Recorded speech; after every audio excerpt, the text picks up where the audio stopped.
Good afternoon. Welcome to today's webinar, Wage and Hour Basics for Small Business. I'm Heather Harmon.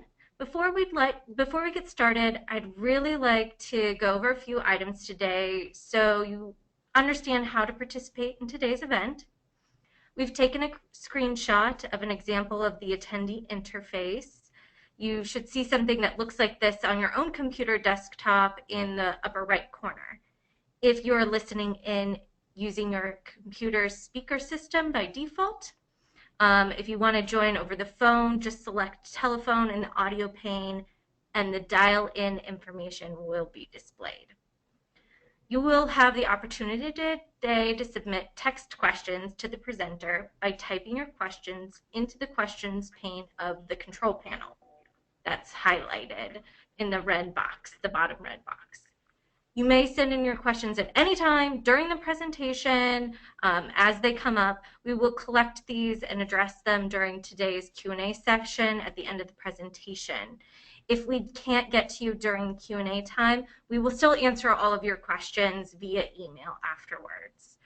Now that you know where that questions box is, I would love it if everybody would type in where they're dialing in from. So we can get a good idea of where everybody is today. So go ahead and do that now. We've got Milwaukee, Virginia Beach, Florida, San Diego. Hey, San Diego, that's where I'm from. Charlotte, Baltimore. Got some Virginia, Detroit, lots of Michigan people. We've got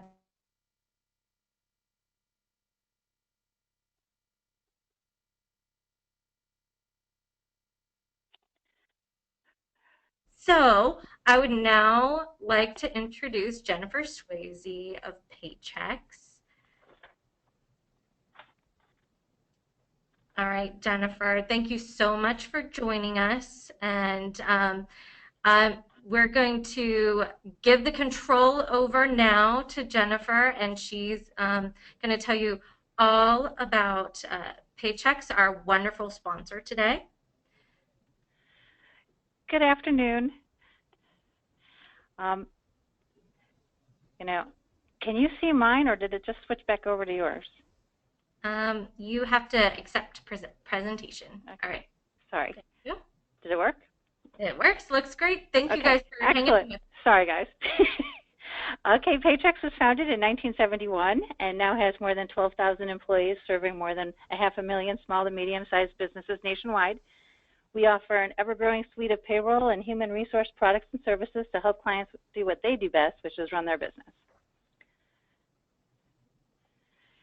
And then the disclaimer I have to say all the time, the information in these materials is provided by me should not be considered legal or accounting or investment advice, and it's not a substitute for legal, accounting, or investment advice.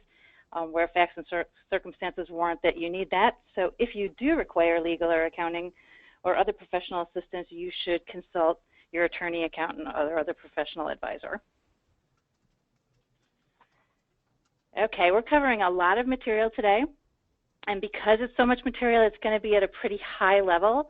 But over on the side, you'll see that additional resources document.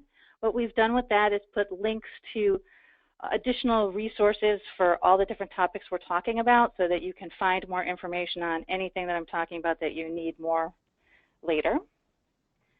And so we're going to start out with a real quick overview of the Fair Labor Standards Act and then go over who's covered, exemptions, requirements, including minimum wage and overtime. And then at the very end, we'll go answer questions. So the Fair Labor Standards Act. Basically, it establishes the federal standards for minimum wage, overtime pay, record keeping, and child labor. And many states and some local jurisdictions also have wage and hour requirements, and they're not necessarily preempted by the Fair Labor Standards Act unless the Fair Labor Standards Act requirements are more beneficial to the employee. So what you have to do is you have to look at all of the regulations that apply to you as a business to determine what's most beneficial to the employee, because you have to follow what's more beneficial to the employee, and that means even if you have to do part of the federal law, part of the local law, part of the state law. So it's a little bit more complicated than just picking one to follow. So there's two ways to be covered under the Fair Labor Standards Act, the enterprise coverage and the individual coverage. So what that means is a business can be covered if they have 2 or more employees that are engaged in commerce or the production of goods, and that they result in sales or business done of no less than $500,000. So they can be covered that way. They can also be a named enterprise, which means if it's a hospital or a medical or nursing care facility, a school, a preschool, or a government agency, they're also covered, and there's no sales quota there. So they're covered just by the fact that they're one of those named industries. An employee can still be covered even if the employer is not covered if what they do for their job is considered to be engaged in interstate commerce or to be domestic service, including home care. Interstate commerce is kind of confusing because people think, well, that's not everything, but it really is by definition, because it includes things like making out-of-state phone calls, receiving or sending mail out of state, sending email out of state, ordering or receiving goods from out of state, handling credit card transactions, or performing the accounting or bookkeeping for those transactions. So the Fair Labor Standards Act pretty much applies to most employers. There are very few employers that are not covered. So now that we know that most people are covered, it's important to realize that you still have to be an employee to be covered by the Fair Labor Standards Act. So under the Fair Labor Standards Act, to be an employee, or actually the term employ, means to suffer or permit to work. So that's a really broad definition because it covers not only the work that the employer directs, but also covers the work that the employer allows to take place. And because that coverage is broad, there's some mistakes that some people make. And one of them is independent contractors and misclassification of an employee as an independent contractor. So basically, if the person truly is an independent contractor, they're not going to be covered by the Fair Labor Standards Act because they're not seen as an employee. But the definition of employment as an employee under the Fair Labor Standards Act is not the same as it is for some of the other federal laws or state laws. And it's actually a very broad definition of employee. So the definition that they use is the economic realities test. And at a very high level, that considers that there's an employment relationship if the individual is economically dependent on the business for continued employment. So recently, as in 2015, there was an interpretation released by the Department of Labor, which basically says almost everybody is an employee under their interpretation of the rules. So if you have independent contractors, you probably want to take a look at that relationship to ensure that they really do meet that definition under the Fair Labor Standards Act. And again, this is the definition for the Fair Labor Standards Act. There's a different definition for IRS. There's a different definition for workers' comp. There's a different definition for state unemployment. So you have to look at all of them when you're making that determination on who's an independent contractor. Another common mistake is student interns. There is no Fair Labor Standards Act exception for a student intern. Internships in for-profit private sector almost always are considered employment, unless all of the items on fact sheet 71, which is in that document, are met. And those criteria are that the internship, even though it includes an actual operation of the facilities of the employer, is similar to training which would be given at an educational environment.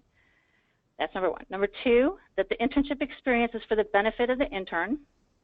3, the intern does not displace any regular employees, but works under close supervision of existing staff. 4, the employer provides training and derives no immediate advantage from the activities of the intern, and on occasion its operations may actually be impeded. 5, the intern is not necessarily entitled to a job at the conclusion of the internship. And 6, the employer and intern understand that the intern is not entitled to wages for the time spent in the internship.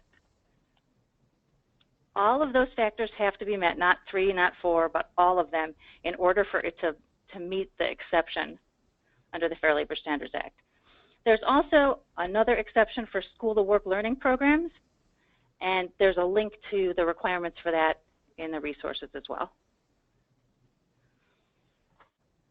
Additionally, some employers think that they can have volunteers, and if you're a for-profit private sector business, you cannot have volunteers.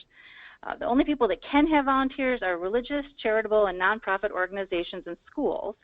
But even if you are one of those businesses, you need to check to make sure you're following the rules to have a volunteer. And there's a link to that in the resources as well.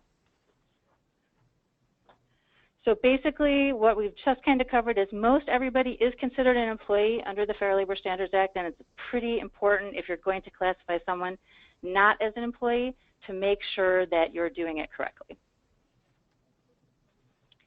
So the Fair Labor Standards Act requires that covered non-exempt employees are entitled to minimum wage of $7.25 an hour. And the employer can't get around minimum wage by requiring employees to give them money outside of the payroll for things that they wouldn't be able to deduct permissibly from the check.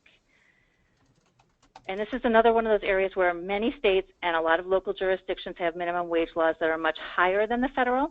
So if the employee is subject to multiple minimum wage rates, you have to pay the one that's most beneficial to them, which is obviously the highest one.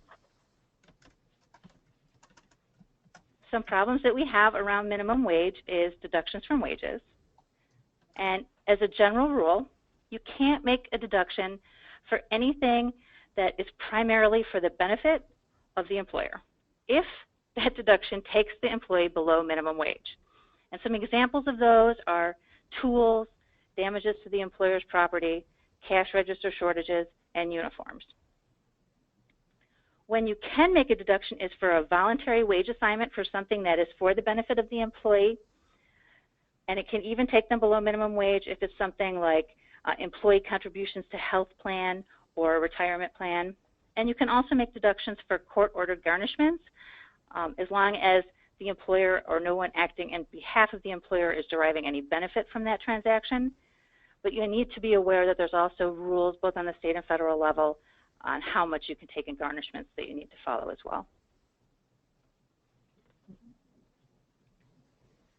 One of the areas that people kind of mess up on a lot is tipped employees.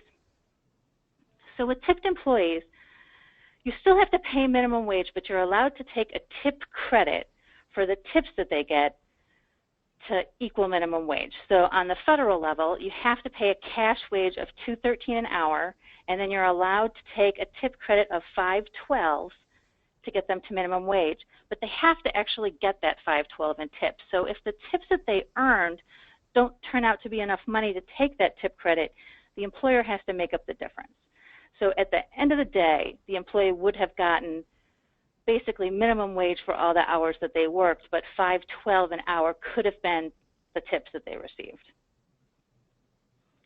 In order to take a tip credit, there's certain things that an employer has to do first. Those are all spelled out in Fact Sheet 15, which you can find in the additional resource link.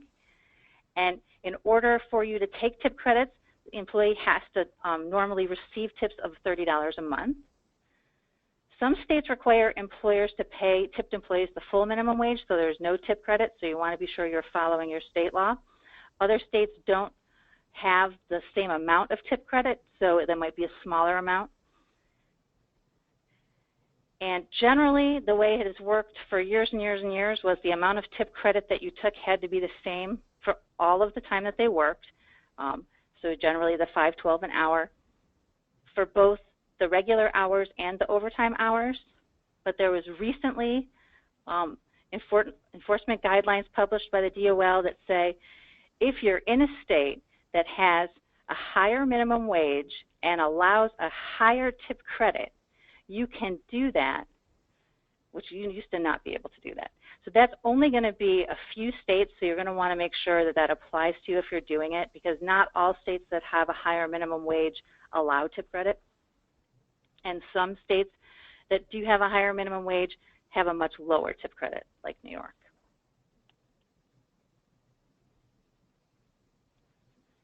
And the last error in this section is that you are allowed to take a credit for board, lodging, and other facilities that are customarily furnished by the employer and other employers like the employer to the employees, only if it's regularly provided. 2, the employee voluntarily accepts it. 3, it's furnished in compliance with all applicable laws. 4, it's for the primary benefit of the employee rather than the employer. And 5, you keep accurate records to show that you've done that. One of the things about taking credits towards minimum wage is that sometimes it's not a lot of money, and the risks involved in taking any kind of credit towards minimum wage are a little bit higher. So some employers choose not to take that credit even though they're allowed to take that credit because they just don't want the risk of having a wage and hour violation later. Okay, hours worked. In order to compensate an employee correctly, you have to know the hours that they actually worked. And under the Fair Labor Standards Act, employees must be paid for all the time that's considered to be worked. So that's not necessarily the time that you scheduled the employee. So you might have an employee who's scheduled from 8 to 5, but they came in and started working at 7:45, and they didn't leave until 5:30. They actually have to be paid for all the time that they worked, even if it wasn't the time that they were scheduled to work. And Fact Sheet 22 does a really nice job of overviewing all the different types of work that could be considered work that you might not think are considered work. So it's a really good document to read if you haven't read it already. And some common areas where we have problems are travel time. And again, these are for non-exempt employees, and we're going to talk about exempt employees later. But if you have a non-exempt employee who's traveling, there are times where you have to pay for that time. And it depends on what kind of travel is involved. So the commute back and forth to work is generally not compensable time, regardless of how far away the employee lives from your business. So that's their responsibility to get from their house to work. If you send them to work in another location, then the commute, part of the commute might be compensable, but you're allowed to deduct the normal commute. So say your employee normally works at location A, but you send them to location B, and their normal commute is 20 minutes, but the commute to the other location is 40 minutes. 20 minutes of the commute would be compensable, but the other 20 minutes was the normal commute, so you wouldn't have to pay for that. Or if you have employees who come into your office and then have to go to other offices all day long, all the time that they're going to those other offices, that's compensable time, that's hours worked. But the commute to the office and then the commute back home is not compensable time.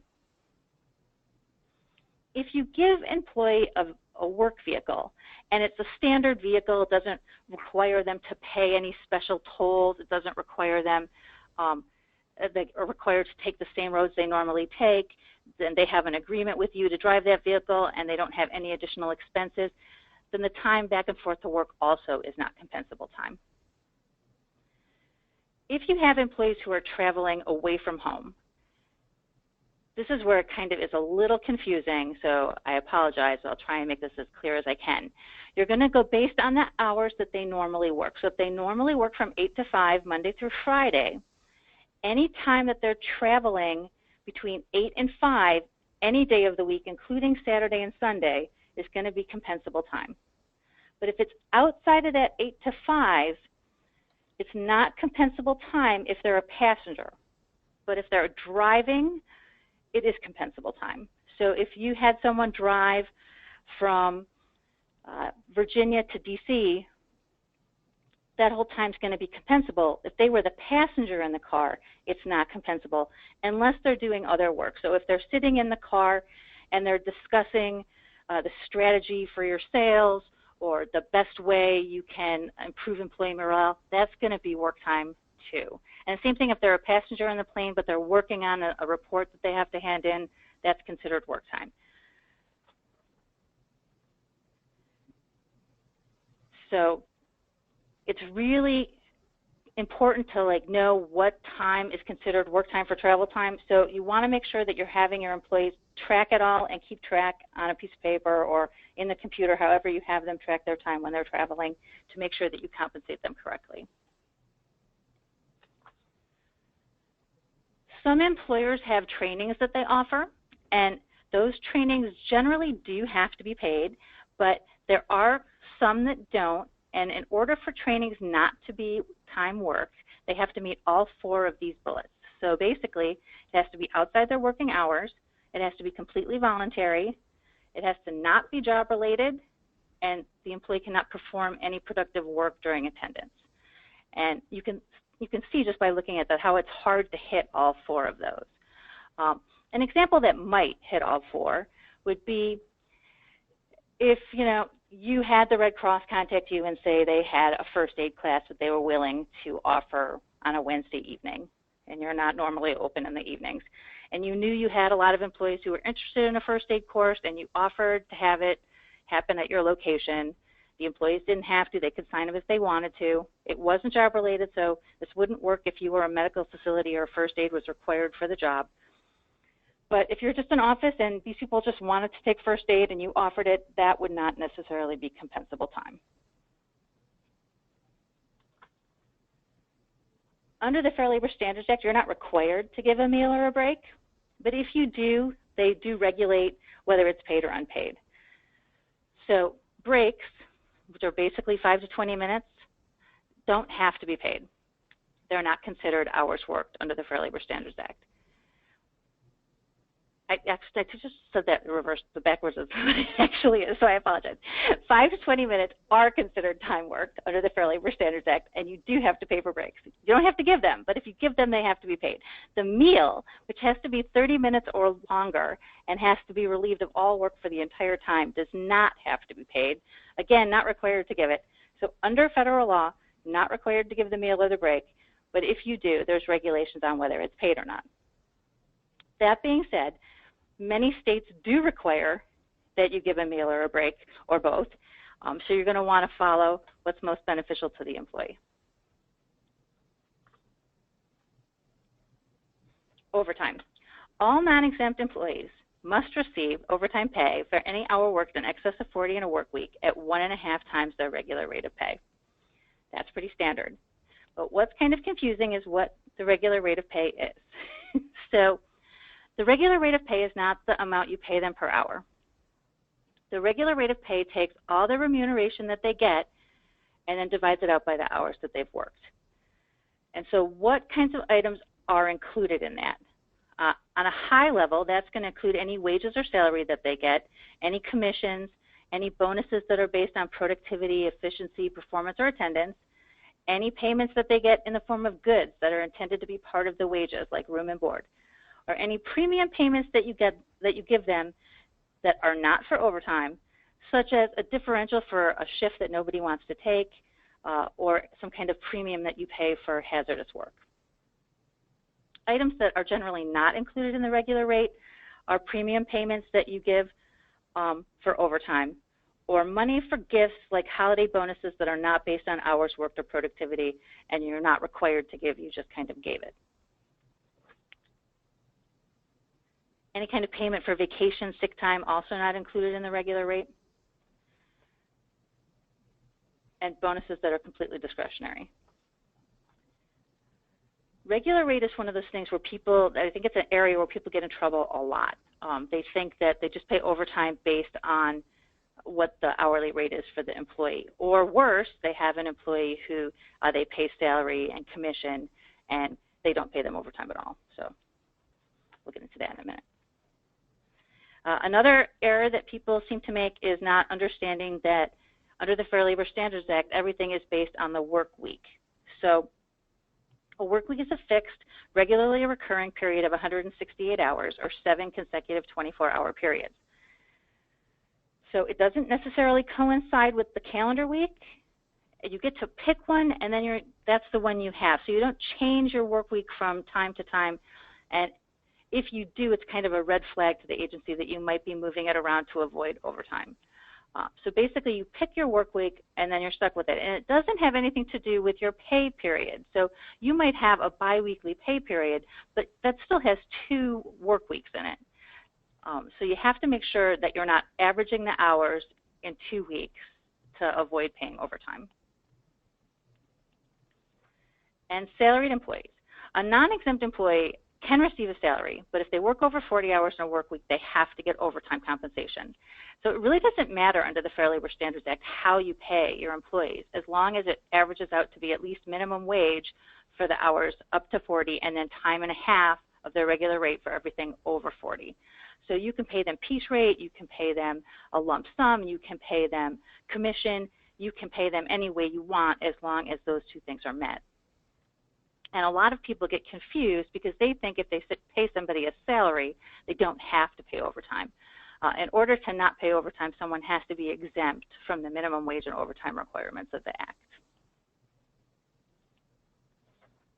Which leads us into exemptions. So there are people who are exempt from overtime, and there's some people who are exempt from both minimum wage and overtime. And in the resources, I have given you links to go see all of those exemptions. A lot of them are not commonly used. They're older exemptions. The Fair Labor Standards Act went into effect in 1938, so some of this stuff is really dated, but we'll go over some common ones in a minute. But you want to make sure that the exemptions, that the people truly meet them, because the exemptions are the burden of the employer to prove. So if the DOL comes in, the assumption is that everybody's a non-exempt employee, and you have to prove that they're an exempt employee. The most common exemptions are the white-collar exemptions. And I think we hear about these most of the time, and a lot of times people think when you say an exempt employee that you're talking about one of the white-collar exemptions, although there are other exemptions. To fall under one of the white-collar exemptions, you basically have to meet 3 requirements. We're going to go over all of those on the next upcoming slides, but I just want to highly hit them here. First, the employee must earn a salary of at least $455 a week. Second, the employee must be paid on a salary basis, with a few exceptions. And third, each exemption has its own duties tests that the employee must meet in order to fall under that exemption. And I think unless you never listen to the news, you won't be surprised by this next thing. But last year, the DOL finalized a rule that said they were going to update the salary level requirement for the white-collar exemptions. And they basically were taking it from the current $455 to $913 a week. So that was quite a huge jump. And then we're taking the executive highly compensated employee from $100,000 up to $134,004. And those changes were supposed to be going into effect on December 1st of last year. But in November, a federal court judge in Texas issued a preliminary injunction to block it. Now, what does that mean for employers? What that means is you're going to want to be monitoring to see what happens with that. Like, we really don't know what's going to happen with that. It was pretty much published by lots of different people that it estimated 4.2 million people were going to be getting an increase in that they weren't going to get the higher salary level. They were going to get moved down to being a non-exempt employee and get overtime. And although it's currently blocked, we really don't know what's going to happen under the new administration and whether that's going to be effective or not. So it's kind of like, watch out for that. That's something, if you have employees who are under the white-collar exemptions who aren't at the 913 threshold, then if that does go into effect, you're going to want to make sure that you're making some changes pretty quickly. Okay. Job duties. Okay, so in order to hit one of the white-collar exemptions, you have to actually meet the job duties for that exemption. And the job title is not a sufficient indicator. So it doesn't make any difference whether someone's called a manager or whether, it doesn't matter what the title is. If the duties of the job don't meet the requirement of the exemption, then you can't have it. So for the executive, they have to manage the enterprise or a recognized department or division and direct the work of 2 or more full-time employees. And they have to have the authority to hire, fire, or they have to have weighty recommendation on the decision to hire or fire. For the administrative exemption, they have to perform office or non-manual work directly related to the management or general business operations of the employer and exercise discretion and independent judgment in matters of significance. The learned professional has to perform work requiring advanced knowledge in a field of science or learning customarily acquired by a prolonged course of specialized intellectual instruction. The creative professional has to perform work requiring invention, imagination, originality, or talent in a recognized field or artistic or creative endeavor. The computer professional is so technical that I'm not going to go there, and I'm just going to refer you to the additional documents because I'm going to tell the truth. I'm not technical enough to describe it correctly. And outside sales, they have to make sales or obtain orders or contracts for services where they're paid by the customer, and they are regularly and customarily engaged away from the employer's business. And why that's important is inside sales are not considered one of the exemptions. So the job has to primarily be outside of the office. Another thing that's in the resources is there's a DOL fact sheet for every exemption that goes through the entire test that you need to look at, and those are really important to look at when you're trying to make the determination of whether someone is exempt or non-exempt. So make sure you're taking a look at that. Again, the burden is on the employer to make sure that they've put someone in the correct exemption. And the salary level, again, currently is $455 a week. The highly compensated employee is $100,000 a year. This doesn't apply to outside sales who can be commission only. There's no salary requirement for them. For doctors, teachers, lawyers, and certain computer professional related jobs. The computer-related jobs are kind of a curious thing under federal law. They can be the salary at the $455, or you can pay them hourly $27.63 an hour and not have to pay overtime, although you still have to pay $27.63 for every hour that they work. And then salary basis. So the salary basis is that you're paying these employees a predetermined amount of compensation regardless of the variation in the quality or quantity of the work that they perform. And they're going to get that same amount in any work week in which they perform any work except the initial and terminal work weeks that they work for you. If they don't work at all during the work week, you don't have to pay them. But generally, you can't dock their salary except in special circumstances. And this next statement goes for basically everything I've said for the last 4 slides. State law may require different duties tests, different salary amounts, and have specific rules on when you can deduct that are different from federal law. You're going to have to follow both, and if someone is exempt under one but not the other, then they're not going to be an exempt employee.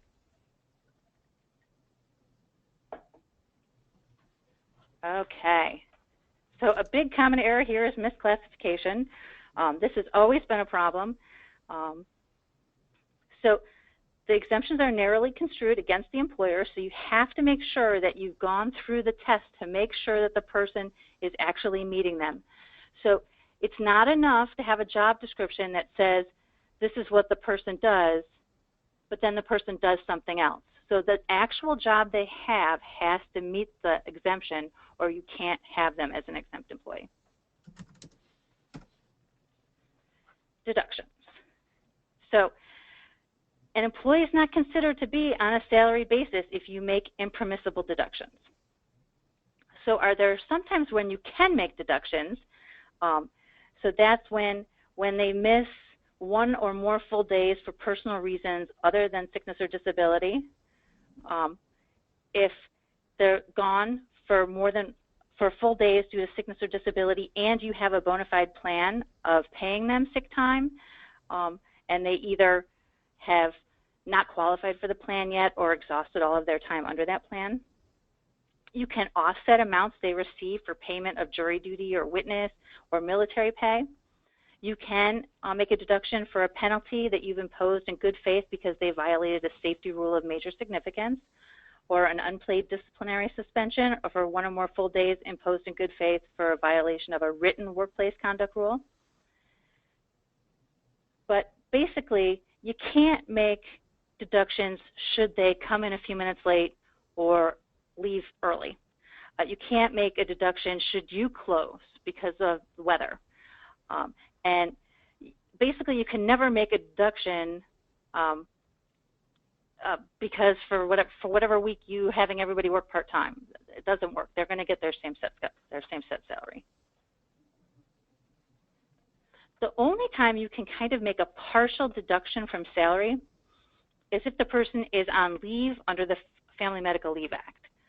But it has to be under the Family Medical Leave Act. So if they're on a leave that's not covered by FMLA, then that's not a permissible deduction.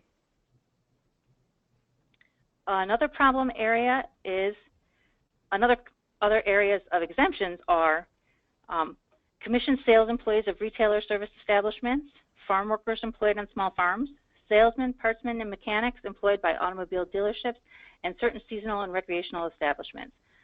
And each one of these has their own fact sheet, which I've put in the additional resources, except for the salesmen, partsmen, mechanics employed by automobile dealerships. That's in the process of being rewritten. It's not currently available. If that is applicable to you, you're going to want to watch for that because I'm not really sure why they rewrote it. So there may be some changes there. So the child labor rules under the Fair Labor Standards Act, they've established hours and occupational standards for minors.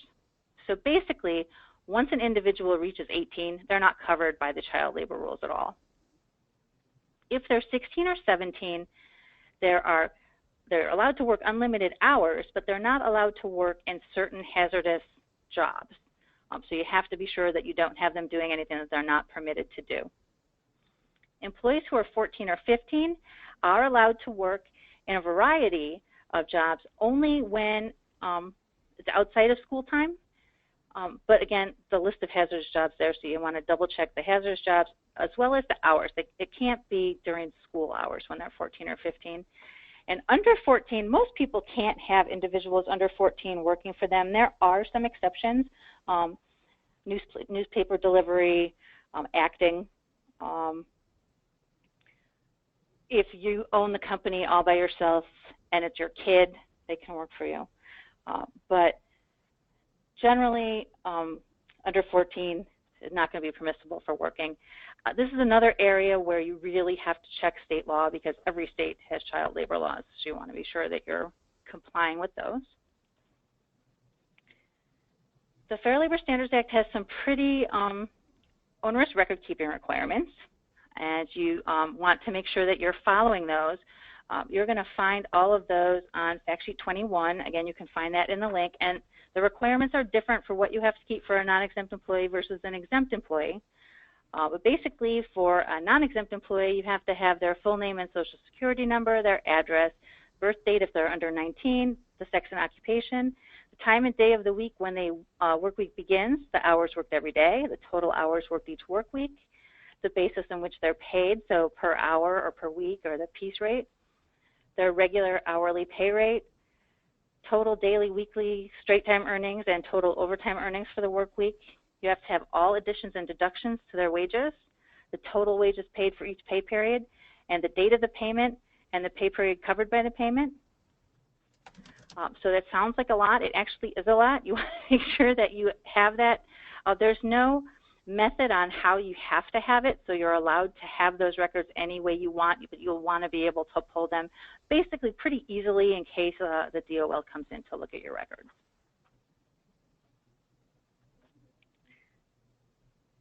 Every employer covered by the Fair Labor Standards Act has to have the minimum wage provisions posted, and they have to have it posted in a conspicuous place in all of their locations. Just so you're aware, there are a lot of other federal laws that have posting requirements, and lots of state and local jurisdictions have posting requirements as well. Retaliation. This is a place where a lot of people get into trouble. So if an employee has complained about you, filed a complaint with the Department of Labor, you can't retaliate. So you can't fire them, you can't discriminate against them, you can't have any kind of adverse job action because they've followed their rights. So they have the right to make that complaint, even if they're not correct. They still have that right. So you could get into trouble just like you could under a variety of laws, even if you weren't wrong to start with. So say someone files a complaint, the DOL comes in and says, no, they were paid correctly, but if you'd fired them for filing that complaint, you would still have some possibility of some pretty hefty fines because they can take you to court. they can require reinstatement or back pay and damages for the termination. So you want to be sure that you have a process in place where employees can come to you first before going to the DOL if they feel that they haven't been paid correctly or if they have any complaints about the rules. That will help protect you there. So enforcement. Basically, the way that it works is that the Wage and Hour Department has investigators throughout the country who will come in and look when they think that there's been a violation. And they're going to gather data on the employee's wages, on the hours that they worked, on the conditions of work. They're going to interview your employees. They're going to do all sorts of stuff to try and make a determination on whether you followed the rules correctly or not. No one who's ever had someone come in wants to ever have it happen again. So it's one of those reasons why, if you can, you want to make sure you're following all the rules to start with, and you have a process in place for employees to complain internally so that they don't go externally first.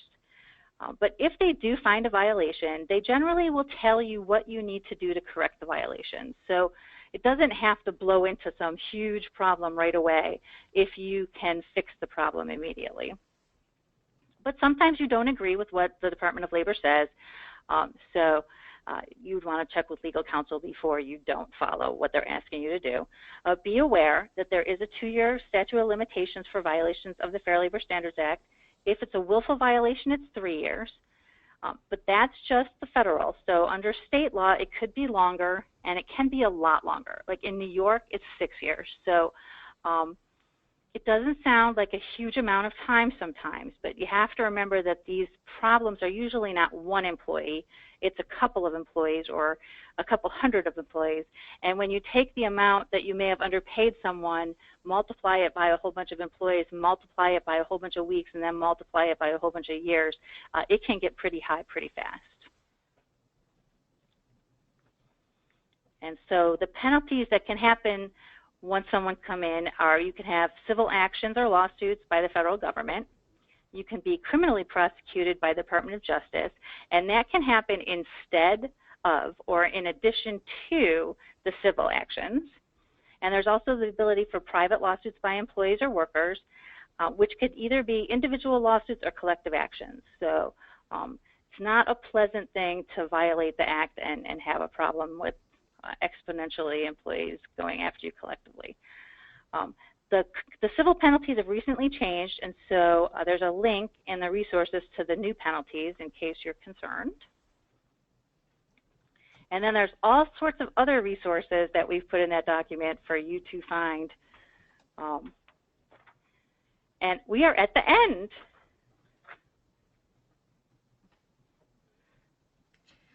So, Heather, am I supposed to give you back something, or can you do it? No, I got it. So thank you guys so much. Sorry, I was in the middle of answering a question. So we've gotten a lot of questions about the additional resources handouts. In your control panel, there is a plus sign next to handouts. And if you just press that plus sign, the handouts will drop down and you can get that additional resources PDF. If that does not work for you, just let me know in the questions section, and I will email it to you afterwards. We will also be emailing out a recording of this. So Jennifer did such an amazing job, and if there are pieces and parts that you want to rewatch, we will do that then. So we did have a lot of questions. Jennifer, are you ready for these? I think so. Okay, great. So our first question is about bi-weekly pay periods. Okay, so the question is, we have a bi-weekly pay period. Do we have to pay overtime if an employee works 50 hours in week 1 and 30 hours in week 2 because it averages 40 hours per week? Right. Okay, so under the Fair Labor Standards Act, generally, each work week stands alone, and so you can't average out the hours from week 1 and week 2 to get 40 for each one. So you would have to pay overtime for the 50 hours in the first week. Okay. And that's just the way it works. But there's a little caveat there, so I said generally. If you are in the healthcare industry, they have a special rule for hospitals and residential care facilities who have a fixed work period of 14 consecutive days in lieu of 40-hour work weeks. And it's really complicated. They call it the 880. So people are always like, well, what about the 880? It's only for them, so unless you are a hospital or residential care facility, it's not applicable. If you are, you want to look at, I don't know the number, but it's the healthcare industry calculating overtime sheet, and it will go over how to use an 880 if it's applicable to you. But from almost every other employer, there's no way you can do it. And when I say almost every other employer, there's one other really rare use of paying a salary for a non-exempt employee for a fluctuating amount of hours. You can sometimes do. No one recommends doing that, including the Department of Labor. Almost everybody who does it wrong and ends up getting penalized. So I would not recommend that you do that without having it cleared by legal counsel first. But generally, the answer is no. Every work week stands alone. If they work too many hours in the 1 week, they're getting overtime for that. And that's the way it works. Okay, done. Great. Yeah, this isn't complicated at all. All right. So our next question is, we have some employees who are on call and other employees who answer emails in the evening. When does this time have to be compensated? Okay, so I'm going to separate those out a bit. Well, first, if they're an exempt employee, they can work all the time and they don't get anything. It's just the way it works. They get their same set salary no matter how much they work. If they're a non-exempt employee and they're on call, whether they have to be paid for on-call is really going to be dependent on how much their free time is limited. So if you require that they actually remain on your location and they can't use the time effectively, or they have to be within like 5 minutes from the office, those types of things would lean more towards being compensated. But if they can use the time for their own purpose and they may or may not be called, it's generally not compensated. However, if they are called, the time that it takes them to respond to that call, whether it's 15 minutes or 4 hours, obviously is working time, so they would have to be paid for that. So it really comes down to how limited they are when they're on call. For the email, that's really hard.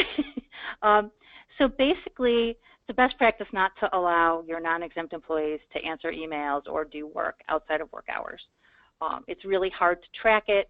It's just generally easier to say don't do it.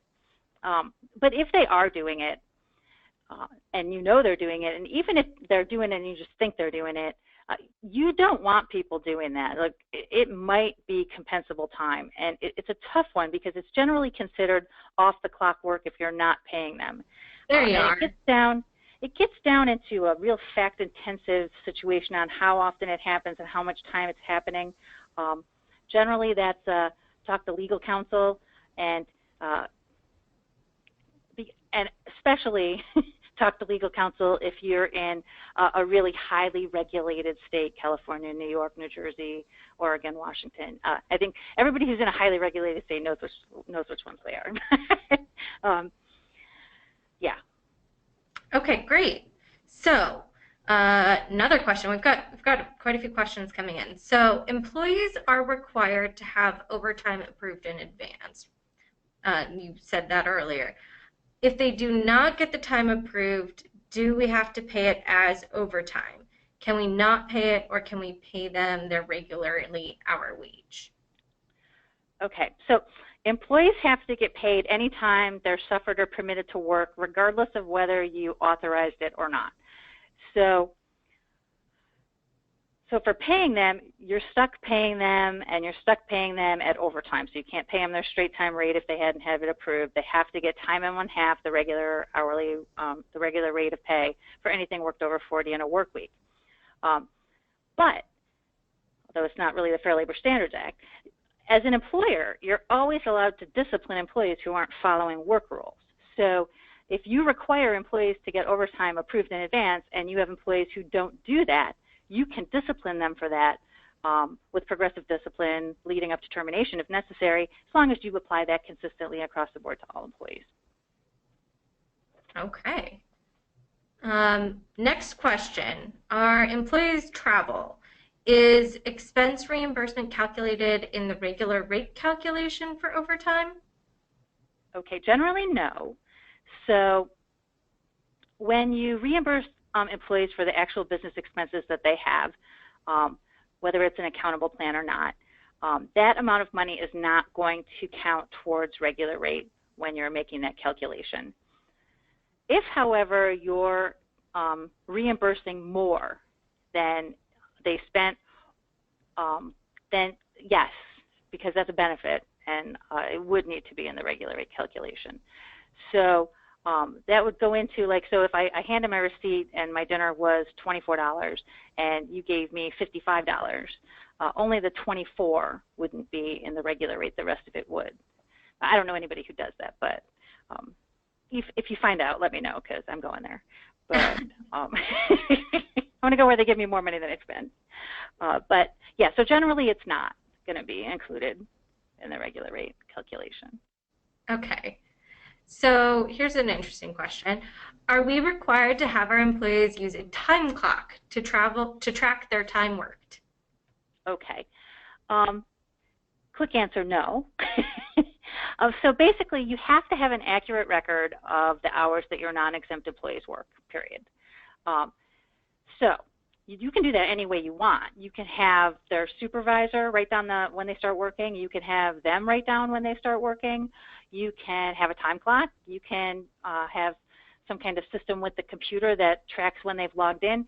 You can do anything you want, but it has to be an accurate record of the time that they worked. So what you don't want is a whole bunch of timesheets that say 8 to 5, because that's unlikely to be accurate, unless, of course, you are at a manufacturing line that turns on at 8 and turns off at 5. But for most people, that's not going to be accurate, and you need something that's accurate. So a lot of things you could do. I mean, the thing with the computer turning on and going off, that's fine too, only if employees don't do other work before they turn their computer on. So whatever you do, it needs to be accurate.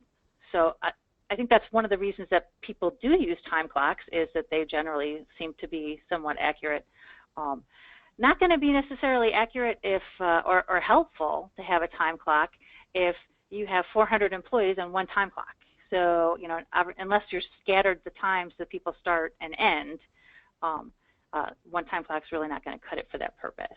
But no, you don't have to have a time clock, or you could have a time clock where you require employees in one department to use a time clock and employees in a different department to use timesheets. What you don't want to do is have some kind of discriminatory policy. So it's fine as long as you have it broken down, like everybody who works in the office is using the time clock and everybody who works out in the field is using timesheets. That's perfectly fine. Okay, great. Can you hear me now, Jennifer? I can. Okay, great. So the next question is about comp time, and they're saying that they offer comp time instead of overtime. Is that okay under the FLSA? Well, it is if you're a public employer. But for most employers, private non-public employers, comp time is not permissible, period, at all. You can't have it. Okay. So if you're doing it, the answer is no. Even if you're not doing it, so like, I mean, even if you're a public employer, compensatory time is not like you worked 41 hours, so I give you an hour off. They're getting time and a half off for the hour that they worked over. And then they're allowed to bank that time, and how they bank it is going to be different based on the type of job it is. So there's a difference between safety personnel and not safety personnel, and how much they can bank and how it gets paid out, and state rules come into play. So compensatory time is okay for public employers, but they need to make sure they're following the rules. They also need to make sure that the state allows it, and it's not okay under federal law for private employers. And that means it's not okay even if the state says it is. So there's some states out there that say you can have comp time. If you're covered by the Fair Labor Standards Act, the answer is no. All right. So Sarah, I hope that answered your question. Now, the next one is, how often do employees need to be paid? Can I pay monthly? Okay.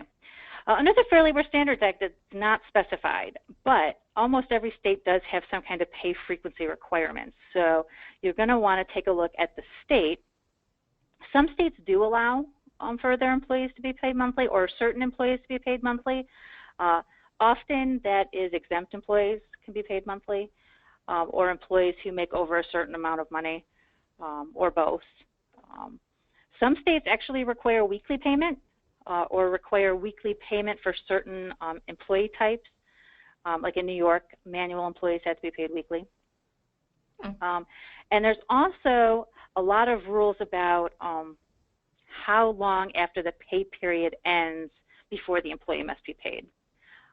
So sometimes it's 5 days, sometimes it's a week, whatever. There's rules. So those rules are on the state level, so you'll want to make sure that you're following those. And they're almost always right at the State Department of Labor. Okay. So the next question is, we have monthly bonuses. How is that added to regular rate? Is it only the week we pay the bonus? Okay. Okay, so basically first you have to figure out what the time period is for the bonus. So if it's truly a monthly bonus, it's probably going to be a bit complicated for any example that I can give you right now, but let's pretend it's for 4 weeks. So it's a 4-week bonus, and it was for $400. So basically you're going to figure out the per week equivalent of the bonus. So you would take the 400 divided by 4, and then that would be $100. And so you would then take that back over all the weeks it applied to. So if it was $100 a week, that bonus was, you would go back to any of the weeks it covered. And if there were no overtime hours, you don't have to do anything. But if there were overtime hours, you would take the amount, the prorated bonus amount, and divide it by the hours in that week. So to make it really easy, let's say there were 50 hours in the week, so it would be 100 divided by 50, which is 2. And then you would take the 2 by half time, because you've already paid the straight time, and that's $1. And so that $1 would have to be paid for the overtime hours in that week, so 10 times $1 would be an additional $10 that needed to be paid out for those already paid weeks. So obviously it's more complicated when it's a monthly bonus, so you would have to prorate that out with a calculator and figure out how much of it applied to each one of those work weeks to be able to figure out the regular rate increases. Again, if there's no overtime in any of the time in which it applied to, it doesn't make any difference. It's only when there was overtime involved that you have to go back and figure that regular rate change out. Okay, great. So we have a lot of questions coming in. We're almost at the end of our time today. We're not going to be able to get to everyone. Even though your questions are amazing, guys, we will get to you. We will respond to you via email to answer all of your questions. But we've got 2 left, and I really appreciate everyone sticking with us. It's been almost an hour, so thanks, guys. Still have a lot of people here and listening, so I appreciate that. And thank you, Jennifer, for answering all of these amazing questions. So the next one is, how do you handle tip credit for overtime hours? Okay, so basically, tip credit generally, I was going to give an example. So basically, you get tip credit of the $5.12 for every hour that they work, and that doesn't go up for overtime. So you take the time and a half of the $7.25 to figure out what they need to make for overtime, and then you're still allowed to take the $5.12 tip credit there. So the minimum cash wage just goes up for overtime hours. Generally, you're required to take the same tip credit for straight hours and overtime hours. The only time that this is different, and I was kind of talking about it earlier, is if you're in one of those states that has a higher minimum wage and a larger tip credit. You are allowed to take an additional tip credit, and that can sometimes mean a different tip credit in regular hours and in overtime hours if the state permits such a thing. So you'd want to take a look at what your state requires. Again, make sure your state allows tip credit. California does not. hopefully Okay. that's And are there other ways when you can use tip credit? Well, in order to take tip credit under federal law, you have to provide the employee notice. It doesn't have to be written. Best practice is that it is, but it can be an oral notice that you're going to take the tip credit. And basically the notice says what the cash wage is going to be. So you're going to pay them $2.13 an hour, that the tip credit's going to be $5.12. If they don't make that much in tips, that you're going to pay them the difference, that all the tips that they get are theirs and you're not going to take them away. And basically, if you haven't told the employee all of those things and you haven't given them that notice, you're not allowed to take a tip credit. So you have to do that before you can use a tip credit. As long as you've done that and they're a tipped employee, which means they, on the federal level, get more than $30 a month in tips, you're allowed to take that tip credit. Again, check state law, because state law has different definitions of who a tipped employee is. They may require more money in tips a month to be a tipped employee. They may not allow a tip credit. They may allow a much smaller tip credit, like in New York. It may be different based on the type of job they have, like in New York. It may be crazy, like in Hawaii. So definitely, if you're looking at doing tip credit, make sure you're following the state rules as well. Okay, great. So we are at the end of our time. Actually, we're over our time. Thank you to Jennifer and Paychex for this really informative webinar. We will be sending out a recording after this, and we will also be answering any questions, because there are still questions coming in. We will still answer your questions after this. So thank you again, Jennifer, for joining us, and everybody for staying and watching this wonderful webinar. Anytime. Thank you for having us. Thank you, guys.